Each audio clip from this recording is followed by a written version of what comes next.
is Alain Krapl. I'm here talking to Chris Smit from Culture Matters.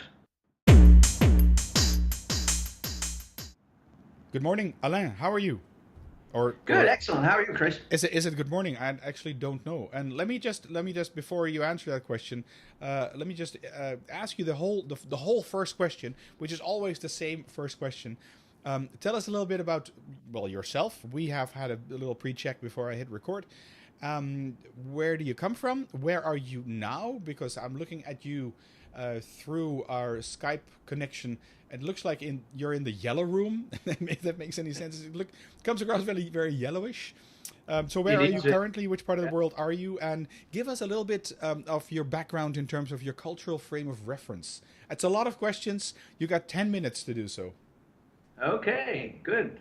So yes, this room is indeed yellow. I chose the color, so my wife blames me for this. It just got painted not too long ago. All right, it's nice. So thanks for noticing. She will be very happy hearing your opinion on our shared office, as a matter of fact. Okay. Our shared office is in Cincinnati, Ohio. Okay. And there is a window on this side. You can't see that. No. We would be overlooking the Ohio River and look into northern Kentucky. And Right. I work in northern Kentucky, just across the state border. And the river is part of the state of Ohio, not the state of Kentucky. The river actually separates Ohio and Kentucky in this side. So there is a state border right in, actually towards our side of the river. Ah, okay. So you cross the bridge, you walk into another state. Okay, I saw David Letterman making a remark about this. He's got some show on Netflix again, and I guess he was talking to George Clooney, and they were talking about Ohio, because I think George Clooney is from Ohio, Cincinnati or something like that, born originally, and he was talking about this bridge and this link to Kentucky, which actually, I think he mentioned something like either Kentucky or Ohio has the other side of the river in terms of the border as well being part of their state. I don't know what the truth is, and it's an irrelevant, trivial thing, but I don't know what the situation is. Yeah, we do. It's just 2-3 years ago, we used to live on the other side of the river, and you can walk around this area. So we walk a lot, and we used to cross the state border, 4 or 5 times a day. It's no problem.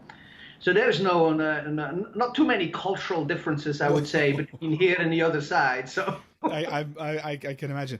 Just out of curiosity, is this a state that has a time zone difference as well, or not? Is there a time difference between those two states? No, we're in the Eastern time zone. Okay. So we're the same as essentially the entire East Coast, and Kentucky and Ohio, same time zone. Okay, I was just thinking about that because I can remember one time being in the U.S. And being in one state, and then the shops were closing.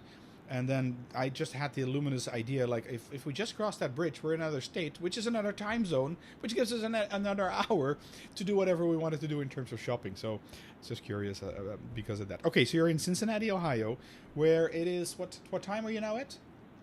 It's 7:48 a.m. Okay, all right, that's pretty early. So, a.m. p.m. Hold on, there we go. In the morning. In the morning, yes. Okay, we're approaching 2 p.m. In the afternoon here, and here is Belgium, Brussels, Belgium. So that's where you are, and tell us a little bit about your cultural frame of reference, because I know, and you told me already, that's quite interesting. Yes, so I'm a first-generation immigrant. My parents escaped Czechoslovakia, which is now the Czech Republic. They were from Moravia, Brno originally, and they escaped the country and went to Switzerland. Okay. I grew up in Switzerland in a Czech-Swiss household, I guess you can say, bilingual. So that was a very positive experience, actually. Very nice. I love. What languages were that, Alain? So I speak Czech at home. Yeah. I don't read it and I don't write it. I mean, I can read some, but I cannot write. I have no formal education in the Czech language. But that's what was spoken at home. Yeah. Although, over the years, it, I guess, changed into being a mix, a language mix between German and Czech. Yes. And my mother tongue officially is German. Okay. So because I grew up I was born in Lucerne, and then lived in Bern most of my time, my formative years. And then when I was 21 years old, I came to America. I went to Charlotte, North Carolina. Okay. So how much out of that? I mean, being 21 and then moving from Switzerland, I guess you moved from Switzerland to the U.S. Yes. How much? Indeed, how much of you said your formative years, and then you look a little over 21. If I look at you, I think you're about 23 yeah, at this I'm moment. a lot more than 21, actually. Exactly. I'm 42. I'm turning 43 here in March. Okay. So you're right. I used the term formative years, which the moment I said that, I questioned that. As a matter of fact, I presume your teenage years I guess are somehow very formative in many ways. Well, a lasting stamp, I would say. Absolutely. Now, the bulk of my education, obviously, and what I learned and later on in my profession, that all came really in the United States. Yeah. So, of course, I finished schooling in Switzerland for 12 years. I went to school. I finished the School of Commerce, Wirtschaftsmittelschule, right? Yeah. So my generation, we still had stenography.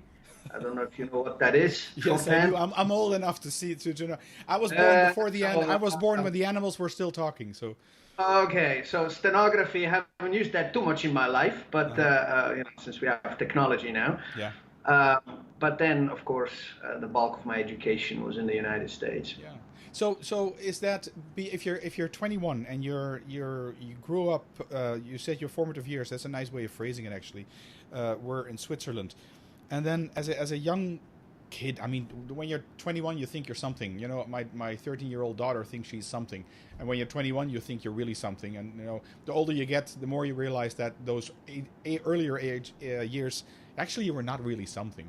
So you, as a boy, as a younger boy or a young adult, you came to the United States. How much can you recall in terms of going through a culture shock or wondering like, wow, what is going on here? Or is there anything left from that? Yes, actually quite a lot. Okay, tell us stories. Stories are always good.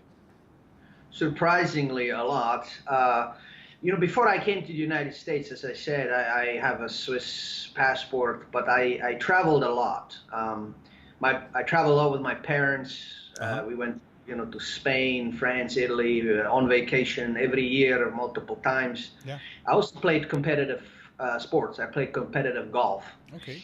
I was actually on the national team for about 7 years, 8 years. The Swiss team. Swiss national team, yeah. I'm talking to a celebrity here. So I had the privilege, the honor to play for Switzerland, represent the country, and visit a lot of other countries, including Belgium, the Netherlands. We played a lot of there. Yeah. So I thought I was really well traveled and ready to go, and then I came to America, and it was a very steep learning curve. Charlotte, North Carolina is awesome. It's an awesome place, but the first semester, which is about 16 weeks, was very, at the beginning, very traumatizing because I've been to the United States before, but certainly never lived in a college dorm. The food was very interesting too. Pork, you don't quite know what barbecue is. My English skills were pretty good, but I was not ready for that. Right. Yeah. So you want a story? I give you a story. Yeah, so, I live in a college dorm.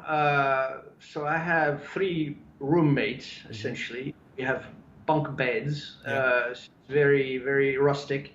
The full college experience. Yes. And we don't know each other yet, so we're still feeling each other out. But then we go and have lunch at this place. It's an American place called Max and Irma's. It's a chain. Okay. I don't know if it's still around or not. Yeah. I look at the menu, and you never expect to have any problems in a place like that. I've been to many American places, and I look at the burgers, and there is a burger, and there is a word that I've never seen before. Okay. Okay. The word is Cajun. And it's spelled C-A-J-U-N. UN, right? Yeah. Now, Cajun in the United States is very common. Everybody knows what it is. Yes. You know, some people may know a little bit more about the culture. Cajun culture is fascinating.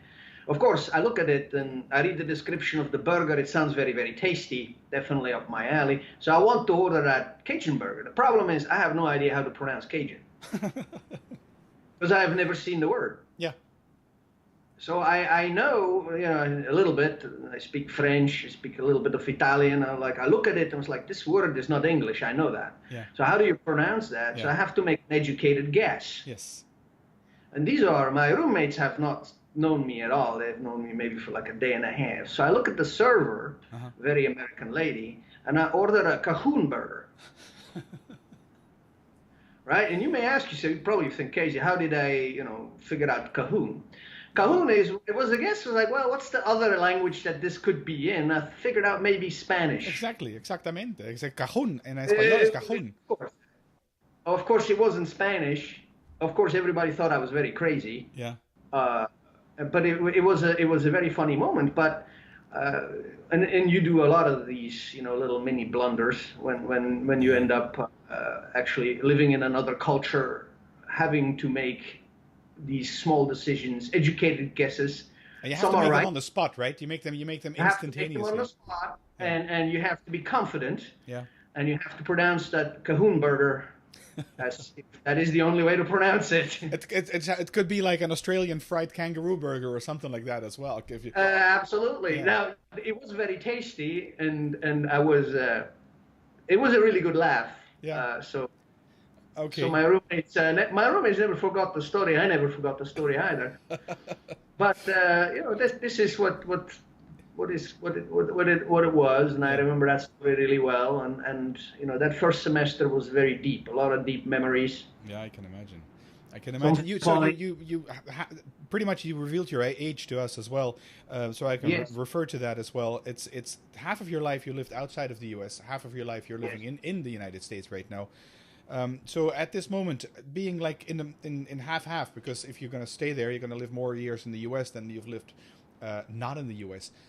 Would you still feel that you're Germanic or Swiss, if that makes any sense, or are you edging towards more American, whatever the two may be? But that's actually a complicated question, and I don't always feel the same way about it. I kind of fluctuate. So I clearly am Swiss. Yeah. But you know, even when I speak Swiss German, and I still have very, very good friends over there, which I visit. You know, we went to the School of Commerce together, right. And I see them once a year, and we speak Swiss German. Yeah. But when I speak Swiss German, I speak it with an accent. Yes. So.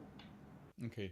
I speak multiple languages, and all of them with an accent. So I have like 5 languages, but I never fit in 100%. So even when English, you can hear I still have an accent. So my students, you know, they look at me like, oh, there's something odd about this guy. Yeah. And so it bleeds through, and I have an accent pretty much in every language. But to answer your question is, I love Switzerland. It's awesome. Yeah. My mother still lives there. My sister still lives there. So it's undeniably it. But I did first when I came to the United States, I anglicized my name, for instance. So my first name is Alain, which very few people can, you know, if you're not French or Belgian or live in Belgium, you have a hard time pronouncing that name. It'll be Alan or something, I guess. Or Alain. So I went by Alan, exactly. So I was introduced myself as Alan. But about a year and a half ago, I actually reversed that. And I started essentially reintroducing myself as Alain, which a lot of my colleagues have a lot of fun with right now. So I get all sorts of very interesting versions of my first name. Okay. So in a way, it's like reclaiming back somewhat of your original identity. Is that sort of?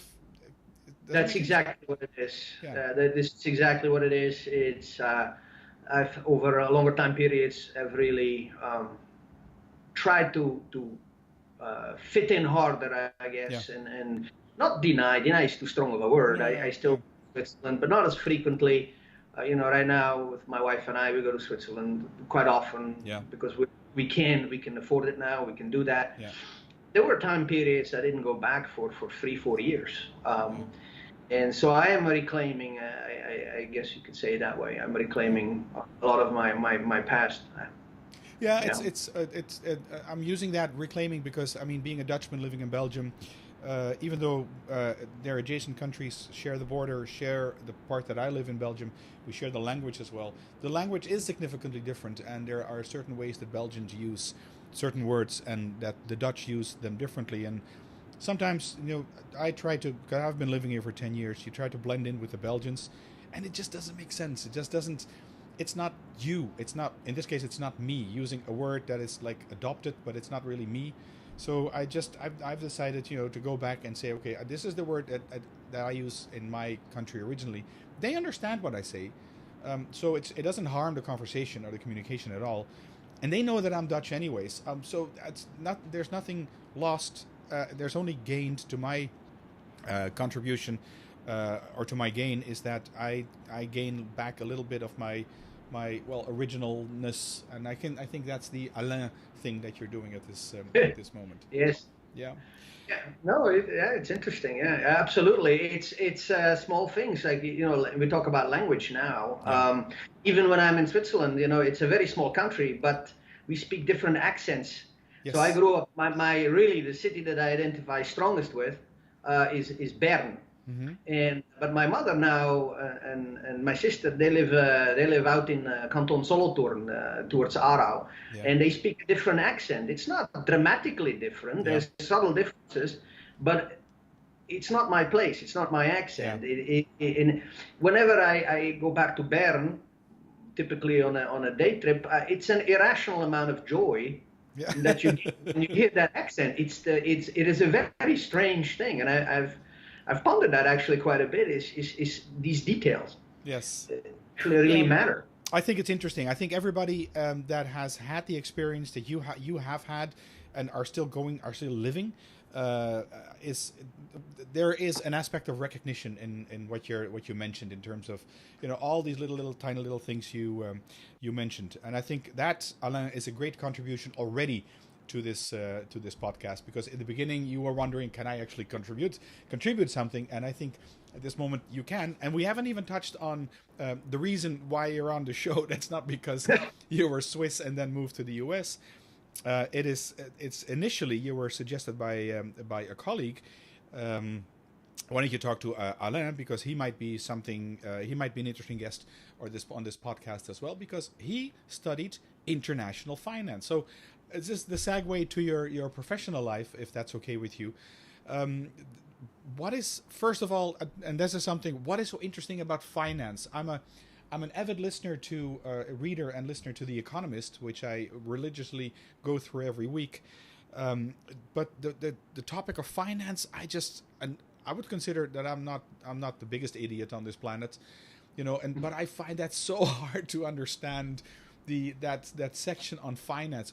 Alain, tell us, what is so interesting about finance? Should we stop the discussion right here? That is a very big question.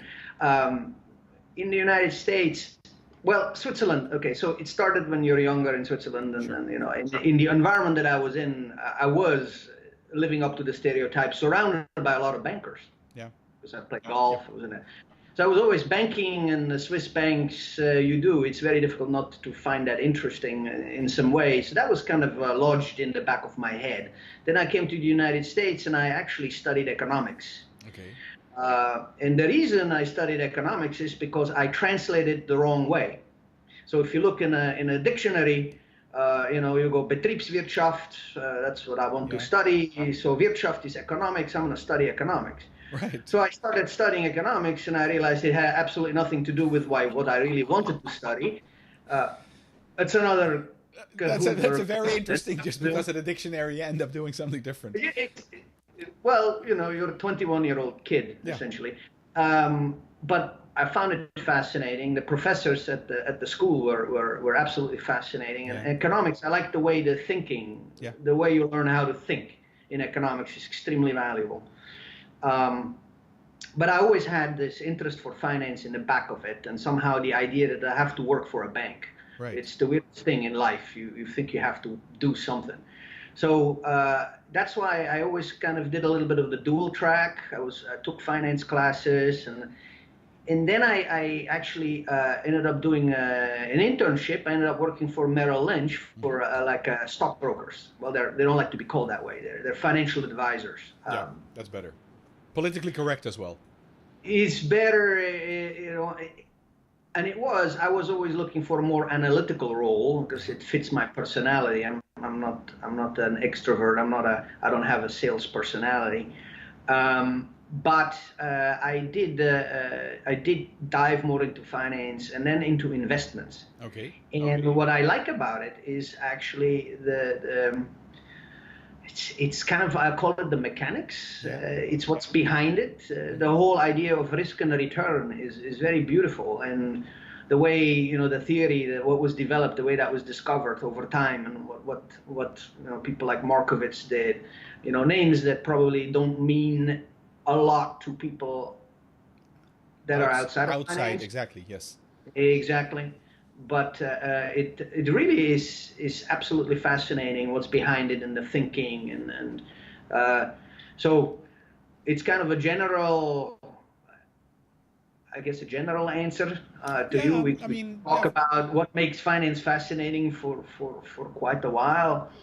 How did I end up in international finance? That's another part. What is that? If you'd allow me to interrupt you, it's what is the difference between finance and international finance? If you study finance in the U.S., is that then only American based? And what is the addition or the difference then if you look at international finance? That's interesting. So finance, first of all, it's very difficult to put it, to clearly, I guess, confine it. Because finance is it's a huge area, right? Yeah. It's a huge area that has very interesting subparts. Investments, you have insurance, for instance. Insurance is a very interesting subpart of finance. You have, real estate finance. That's also a very, very big field. So you have all these asset pricing specialists, corporate finance. So it's very, very difficult to say, oh, I work in finance. So you can meet, you can put 150 people into one room. They're all in finance. 150 people do different things. Right. Yeah. Right. So you can find your niche. You find your niche. I found mine, which was international finance. Again, I ended up going into international finance. Not by a mistranslation, so not by accident, but by a function of how I connected with, when I was in PhD school, and when I was working on my doctorate, I connected with one faculty member particularly, and that was his area of expertise. So I wanted to work with him because, to this day, he's my mentor, very strong source of support. Yeah.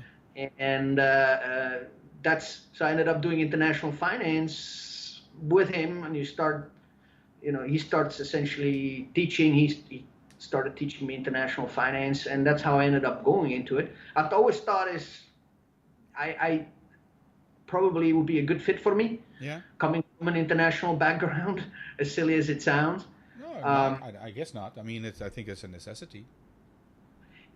What is international finance? Is how does that differ from finance generally? So yes, when you go and you get the education in finance in a lot of schools typically, and especially at the undergraduate level, but also a lot of the other graduate level classes, there tends to be kind of an emphasis on thinking within the context of the United States here. Okay. And that's the reason the textbooks are written that way. Yep. But there has been a shift. You cannot deny that there has been a shift towards looking at finance in outside of just within the national, I guess, view, because finance in itself is actually very international. Capital markets nowadays, yes, yeah, nowadays, absolutely. Yeah. I listen to other podcasts as well, and one of my favorite podcasts, not sure if you heard of it, is Freakonomics. It's And if you haven't, it's really worth listening to. I think these guys do a really, really great show. And they had one of the episodes was they focused on German economics, and they were thinking about, okay, Germany seems to be this country that is currently leading Europe. At least, I mean, without Germany, Europe would disintegrate. I think at least economically, financially. And they asked the question in general: can we, the United States, can we adopt German economics, German finance, and if we can, should we? Is that a question I can ask you? Yeah, it's interesting since you say that. But because the moment you said, "Can we adopt German economics, German finance?" immediately the thought in the back of my head is like, "Well, why should we?" So, well, because it's better. Because it is better in Germany than it is in the United States. That's not a statement that I support per se, but I don't know. I think, and this is going to sound like a very diplomatic answer, but it's truly how I believe, or what I believe is that the U.S. system has definitely very strong, I would say, advantages and disadvantages compared to the German system as well. And also these things have developed for a very long time periods. And the other thing is, and this is of your interest, is why are these systems so different from each other? And we're talking about finance. Culture matters here. Not to be cheesy, it really does. So I'm playing right into your court, but the American way of thinking, the American financial system, that is rooted in the American way of thinking. This goes back hundreds and hundreds of years, and where did these people come from? Yeah. Of course, Germany has a very different history, very different cultural background, and that is also reflected in their financial system too. I think to transplant whole systems overall, I think is impossible. Yeah. Now, it is extremely valuable to look at them, analyze them, and ponder what can we learn, right? So what can we learn of the German financial system, or the German philosophy in banking, the Swiss, therefore, and what can we use, and what are the strengths of the American system too, the U.S. system, very competitive. Yeah, of course. I mean, my simple, non-intelligent judgment would be, of course, you cannot take the blueprint German finance and economic system and put that on the U.S. That's going to fail, because I guess the biggest difference, if I would just do it off the cuff, I think Americans in general are more risk prone, are more willing to take risks financially as well, whereby the Germans are much more reserved and would focus much more on a base. The effect of that would be that Germans don't change and innovate that fast, and hence the Americans are able to reinvent themselves time and again. I mean, that's interesting. I'm not. So there are definitely differences in risk taking and the way that risk return decisions are made. I believe in both countries, again, driven by cultural differences. It's also the differences in terms of how companies finance innovation too. Sure. I just had this conversation actually with I have a German co-author. I talk to him via Skype every 2 days. We're writing a paper together currently. But the way that things are financed in Germany is very bank-centric. It's very bank-heavy.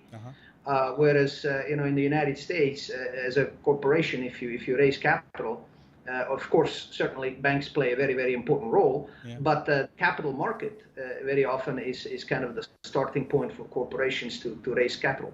And that is fundamentally very different. Yeah. Dealing with bankers versus dealing with bond investors or venture capitalists or something like that. So that I think plays a very different role. I'm not an expert in this area at all. I'm not sure if innovation in Germany is slower than it is in the United States. Probably to some extent. It would be interesting for you, I guess, to talk to people that specialize in entrepreneurship. That's not my area of expertise. Yeah, it's true. There are pockets in Europe, and Europe is generally more risk averse.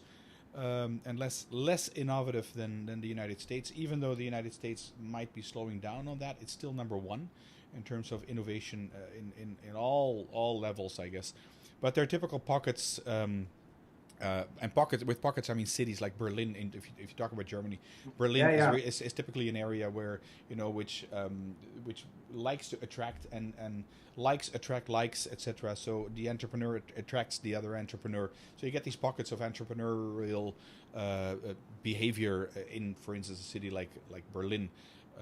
You get that in Barcelona as well, if you talk about Spain, for instance. And they become these hot spots, really. But if you look at the culture in general, and the general is like the general trend in society, I would reckon on a cultural difference, there are quite some significant difference between the Germans in general and the Americans on the other side, which then, as you said, goes back to the rooted cultural background and history in terms of which create the current financial system as it is right now, and what people deem to be good, or what people deem to be, well, either risky or not good, and that comes from the cultural background.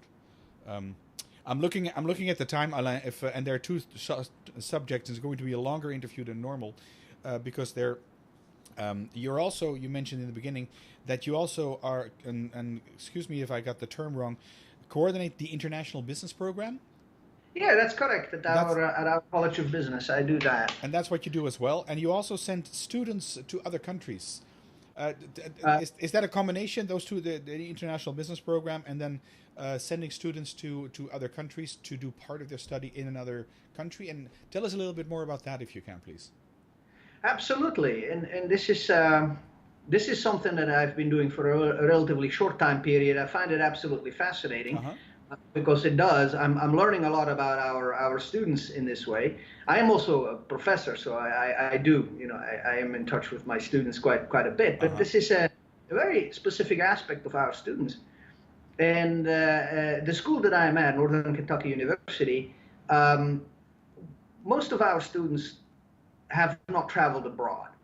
It's not something that they've done because of their backgrounds, where they come from, and it's just this area in the United States that we're in is that we're not in New York City, we're not in Miami, we're not in San Francisco. Right. So our demographic is not necessarily, this is not something that has been ingrained in our students in earlier parts, and very different to how I grew up, very different how a lot of my colleagues grew up, because a lot of my colleagues are not from this area, certainly, and certainly also not America. Yeah. So some of my best friends, they're from Seoul, Korea, teaching finance here, living here.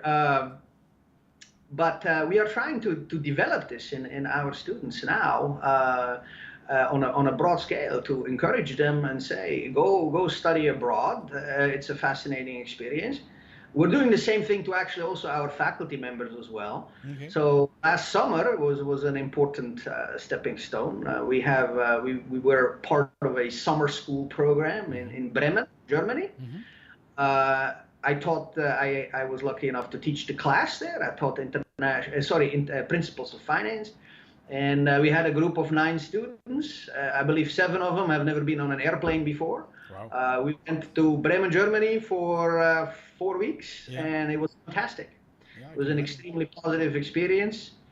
So right now we're actually going through the process where we are trying to encourage our students. We're recruiting is the wrong word, but we're essentially enrolling for summer school this upcoming year. So we have 2 classes going, a management class and a finance class. And where are these guys going? Bremen, Germany, again. That's how we have a very good, very strong partnership with the school in Bremen. And of course, in Bremen and the north of Germany, you can venture out. If you're there for 4 weeks, you can make your trip to Paris, to Amsterdam, to London, which is because it's easy to travel within the continent of Europe. And it's set up that way too. Yeah. They're in a classroom Monday through Thursday, and then Friday, Saturday, Sunday, they're on their own. Yeah. So students last year, they took the train to Switzerland, they went to Berlin, they went to Munich. And they do. It's not that they start lazing around in their whatever dorm or apartment that they're staying.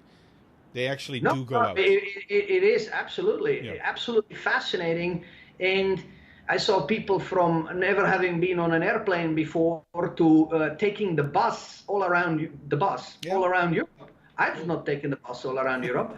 So it's like, how do you go from never been on an airplane before to like you do stuff that people that grow up in Europe don't do? Yeah.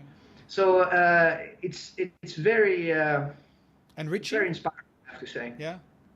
I think it's very enriching and or very valuable. I mean, you get a lot of reward, or rewarding maybe is the better word, if you organize something like that and you being coordinating this, seeing that in terms of getting that feedback, like, wow, these people have grown, and they will never stretch back to their original form, if that makes any sense.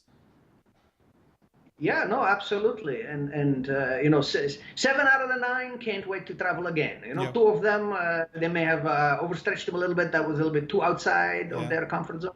Well, but okay. Most of them they stepped outside of their comfort zone, what they know, and they can't wait. It's like we see it also too. It's part of it's the first step towards a life in which they will travel more. So it's not just like, oh, travel abroad, study abroad, I did it, check, no. I'll never do it again. It really changes the way that people think. Yeah. So we believe it is extremely valuable to our students. Makes good sense. Interesting and cool subject, rewarding subjects like this as well. Well, Alain, we've traveled from the Czech Republic to Germany to the US, back to Germany again. Talking about finance, talking about your name, and talking about claiming back a bit of your own identity. It's been a real pleasure. I got 2 more questions to ask you, please. One of the questions is if you can come up with 3 tips to make people more culturally competent out of your own experience or what you've gained from other people. How can we become more culturally competent? Well, actually, number 1, I would say travel. Yeah. But I have to expound on that a little bit because I think you have to travel in a specific way.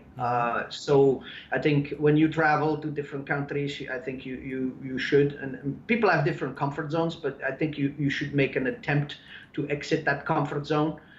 As part of that, and that would be my second point, actually, is when you go to a foreign country, that food is very important, and drink, that you eat and drink like the locals do. Yes. First of all, I'm very passionate about food. I love eating, and that's one of my highlights. But there's more to that. I think you can learn a lot about a culture.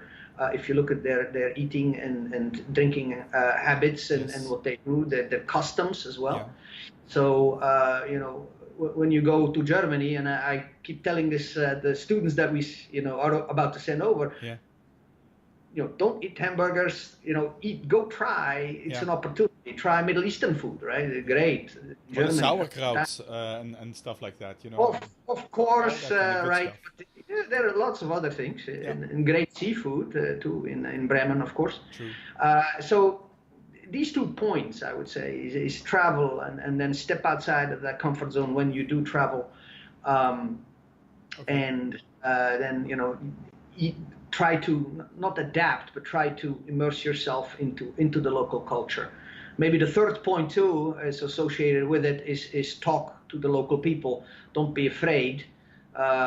You know, don't be afraid to even if you speak only a couple of words in their language, try it. It doesn't matter. And yes, you will fail. Yes, you will make mistakes. That's normal. Yeah. You know, you know this yourself too. Is when you are in a foreign country and you give the foreign language a try, you will make mistakes. So don't be afraid of making mistakes. You might order a Cahoon burger. You never know. Exactly, Cahoon burgers. Absolutely, that can happen. That was a good story. In the end, it ends up being fun, and people will laugh with you. They will not laugh at you, and I think that's. Yeah, those are good points as well. Last question, Alain, if I may, is if people want to get to know more about you, if they want to get in touch with you, what is the best way for them to do that? You can find me. I have a very unusual last name, right? Krapl, Krapl. Yeah. And I'm at Northern Kentucky University. So by far the best way to reach me is to email me. Okay, and I've got that email address. I'll make sure that is in the show notes as well. It's been a real pleasure talking to you, and I'm really happy that we didn't only talk about international finance and covered actually a broad scheme of things from your personally. I'm very grateful that you're willing to share those personal experiences as well, because that is enriching for me in terms of hearing that. And I'm pretty sure that the audience will agree with me. And then the official part, the business part, and then of course the rewarding part in terms of seeing if you can actually transport that to other kids as well, and letting them grow, and making sure they will never shrink back into their original form and shape. They will always be bigger than they were before. Yeah. All right. Well, thank you so much. I'm pretty sure we'll talk to each other in the future. And thanks again. That's all I can say. Yeah, Chris, it was awesome. Very interesting. Thank you very much. I very much enjoyed it. Okay, you take care. Bye. You too. Bye-bye.